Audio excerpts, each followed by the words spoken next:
Telugu digital media network లో political కేటగిరీలో number 1 కేవలం 72 గంటల్లో 1,50,00,000 వ్యూస్ పైగా పాపులర్ టీవీ నెట్వర్క్. కేసీఆర్ గారు చాలా గట్టిగా చెబుతున్నారు థర్డ్ ఫ్రంట్ రాబోతుంది అని. ఆయన మాటల్లో మనం ఏదో ఒక క్లారిటీ లేకుండా మనం ఊహించలేం. ఎక్కడో ఒక ఉప్పు అందుతుంది ఆయనకి. ఏం జరుగుంటుంది అంటారు? ఎక్కడ రాదు, థర్డ్ ఫ్రంట్ లేనే లేదు అసలు. ఉన్న యూపీఏ ఆ వ్యూహం ఏంటి? యూపీఏ ఎన్డీఏ ఫ్రంట్లే ఇటు నుంచి ఒకడు అటు దూకుతున్నాడు, అటు నుంచి ఒకడు ఇటు దూకుతున్నాడు. ఉన్నవి రెండే గ్రూపులు, అయితే బీజేపీ గ్రూపు లేదా కాంగ్రెస్ గ్రూప్. ఇండియా గ్రూప్ ఉంది కదా ఇప్పుడు, అవతల ఎన్డీఏ గ్రూప్ ఉంది. ఈ రెండు గ్రూపులుగా థర్డ్ ఫ్రంట్ కోసం వాళ్ళ నానా తంటాలు పడి మహారాష్ట్రలో బీఆర్ఎస్ పెట్టాడు, ఆంధ్రప్రదేశ్ లంక అన్నాడు, వాళ్ళు రాక్షసులు అన్నాడు. అక్కడ పోయి మొదటి శాఖ తెరిచాడు, ఆ దుకాణం ఖాళీ అయింది. మహారాష్ట్ర దుకాణం ఖాళీ అయింది, వచ్చినట్టు వెనక్కి వెళ్ళిపోయారు. కర్ణాటకలో ఎలక్షన్స్లో కాంటెస్ట్ చేయకపోయారు. ఆయన పెట్టే థర్డ్ ఫ్రంట్ అది ఊహాజనితమే తప్ప ఎక్కడ కూడా కార్యరూపం దాల్చిన పరిస్థితే లేదు. కాబట్టి ఇంకా పాపం ఆయన కలలు అంటున్నట్టున్నాడు కేటీఆర్ అన్నవాడు. థర్డ్ ఫ్రంట్, ఈ ఫ్రంట్, ఆ ఫ్రంట్ అని ఏ ఫ్రంట్ లేదు అక్కడ. ఓకే సార్, ఏ ఫ్రంట్ లేదని మీరు అంటున్నారు, ఫ్రంట్ రాబోతుందని ఆయన అంటున్నారంటే ఆయనలో ఉన్న ఎందువల్ల అంటున్నారు? ఆ వ్యూహం ఏంటి? కేసీఆర్ గారు ఒక మాట అన్నారు అంటే 100 అడుగులు ఆలోచించి మాట్లాడతారు. కేసీఆర్ అంటే ఓకే, కేటీఆర్ ఏం 100 అడుగులు ఆలోచిస్తాడు. వాళ్ళ నాన్న ఉద్యోగం కూడా కొట్టాడు. ఆయన వ్యూహాల వల్ల వాళ్ళ నాన్న ఉద్యోగం ఊడిపోయింది. కాబట్టి ఈయనకేం వ్యూహం ఉండదు, ఈయన పాపం కూల్చడం తప్ప. వాళ్ళ నాన్న కట్టుకున్న మంచి ఆకాశ హర్మ్యాన్ని ఈయన కూకటి వేళతో పెళ్ళగించాడు పాపం. ఈయన నిర్వాహకం అని అంటున్నాను నేను. ఈయన అహంకారం, ఈయన నిర్వాహకం, ఈయన వ్యూహాలతోనే దెబ్బతిన్నారు అక్కడ ఆ పార్టీ. లేదా పాపం కేసీఆర్ కాస్త కూర్చొని నిద్రలేస్తే మంచి వ్యూహకర్తే. ఆయన నిద్ర లేచి తిరిగితే మీరు చెప్తున్నారు కదా జనం చూడటానికి వస్తున్నారని, మా పాత ముఖ్యమంత్రి ఎట్లున్నాడో చూద్దామని. సో ఆ మాత్రం కూడా ఈ కేటీఆర్కు ప్రజాదరణ లేదు, ఆయనకు వ్యూహం లేదు. వాళ్ళ నాన్న కూర్చోబెట్టిన కుర్చీలో కూర్చున్నాడు, అది బంగారు సింహాసనం పోయింది. ఇప్పుడు పదవి పోయినాక ఫ్రస్ట్రేషన్లో మాట్లాడుతున్నాడు తప్ప థర్డ్ ఫ్రంట్ లేదు, ఏ ఫ్రంట్ లేదు. కాంగ్రెస్ ప్రభుత్వం ట్యాక్స్ వసూలు చేస్తోంది, దాని పేరు ఆర్ఆర్ ట్యాక్స్ అంటున్నారు బీఆర్ఎస్ నేతలు.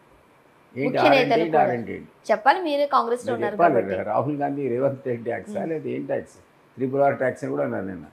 అన్నారు, విన్నారు. ఇంకో ఆరు కూడా పెట్టారు. ఇది ఏ ట్యాక్స్ అని మీకు కనపడాలి, మీరు కట్టారు RRR ట్యాక్స్ చెప్పండి.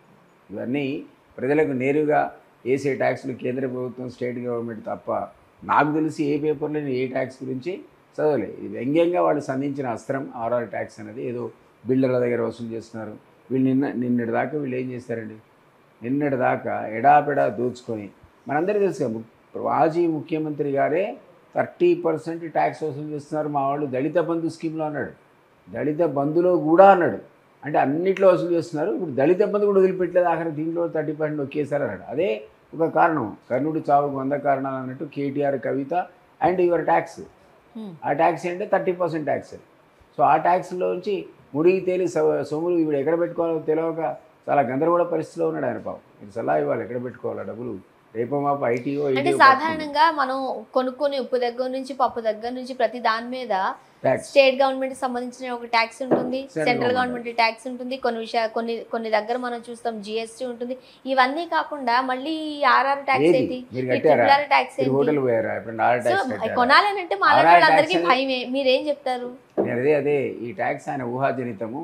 గతంలో ఆయనకు అలవాటై అన్ని రకాల ట్యాక్సులు వసూలు చేశాడు కాబట్టి ప్రజల దగ్గర లక్షల రూపాయలు కూడబెట్టి ఇంట్లో దాచుకున్నటువంటి వ్యక్తి కాబట్టి ట్యాక్సులు తెలుసు కాబట్టి ప్రైవేట్ ట్యాక్సులు ఎట్లుంటాయో ఆ ట్యాక్స్ గురించి మాట్లాడుతున్నాడు. కాంట్రాక్ట్ దగ్గర సమ్ము చేసుకున్నాడు కదా, ఆ వసూళ్ల కార్యక్రమం తెలిసినవాడు కాబట్టి మాకు స్టేట్ ఈ పేరు పెట్టాడు RR ట్యాక్స్. అది ఆ ట్యాక్స్ లేదు, మనం ఎవరైనా కట్టలే, నేనైతే వినలే, నేను చూడలే, పేపర్లు చదవాలి.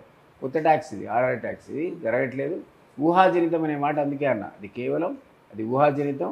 ఎట్లయితే వాళ్ళ నాన్న సంబంధించిన ట్యాక్స్ కలెక్షన్ ఎట్లా ఆ ఎంపైర్ అంతా ఆయన కంట్రోల్లో ఉంది కదా, ఆయన కనుసలలోనే ఈ ట్యాక్స్లన్నీ కలెక్ట్ అయినాయి అక్కడ. అది ఏమనంటారు మీరు, కల్వకుంట్ల ట్యాక్స్ ఉంది కదా, ఇది కేసీఆర్ది. కల్వకుంట్ల అది KCR tax plus KTR tax, Kavitha tax, K tax. అది K ట్యాక్స్ ఉంది కదా, అది మనకు అప్లై చేస్తున్నాడు ఇప్పుడు RR ట్యాక్స్ అనేది. ఇంకా స్టార్ట్ కాలే, మరి ఉండదు నాకు తెలిసి. ఇక నాది ఓపెన్ పరిపాలన. మీరు నన్ను అడిగినట్టే రేవంత్ కూడా అడగచ్చు, రేపు పొద్దున పోతే అందుబాటులో ఉంటాడు. గతంలో ఈ ముగ్గురు దొరికేవాళ్ళు కాదు కదా, ఈ K.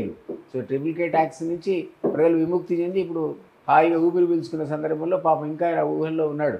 ఈ K ట్యాక్స్ మారిపోయింది, ఇప్పుడు RR ట్యాక్స్ వచ్చింది అనుకుంటున్నాడు పాపం. లేదు అసలు KKK నుంచే ప్రజలు అంటే ఏ గవర్నమెంట్ వచ్చినా అదైతే అది ప్రైవేట్ ట్యాక్స్. RR ట్యాక్స్ అవ్వాలి, లేకపోతే KKK ట్యాక్స్ అవ్వాలి, ఏదో ట్యాక్స్ అయితే ప్రజల మీద భారం తప్పదు అంటారు. ప్రజల మీద ఉండదు, ప్రజలకు సంబంధమే లేదు దీంతో. ఆ కాంట్రాక్టర్లు కట్టుకుంటారేమో, ఆ ఊహాలోకంలో ఉన్నాడు ఆయన. ఇప్పుడు మేము కూడా పీడిస్తున్నామని, కానీ మేము ఎవరిని పీడించట్లేదు. మేము కొత్త ప్రాజెక్ట్ స్టార్ట్ చేసిందే లేదు, ఇంకా మాకు అన్ని డబ్బులు రాలేదు. మేము ఇంకా అప్పుల ఊబిలోంచి ఆయన చెప్పిన అప్పులు కట్టడానికి మొన్నటి వరకు 26,500 కోట్ల రూపాయలు అప్పుల కింద కట్టాము. మిత్తి అంటారు కదా, ఇంట్రెస్ట్ కట్టాము ఆయన తెచ్చిన అప్పులకి మేము. సో ఇంకా ఎక్కడ ట్యాక్స్ ఆ స్కోపే లేదు. రైట్.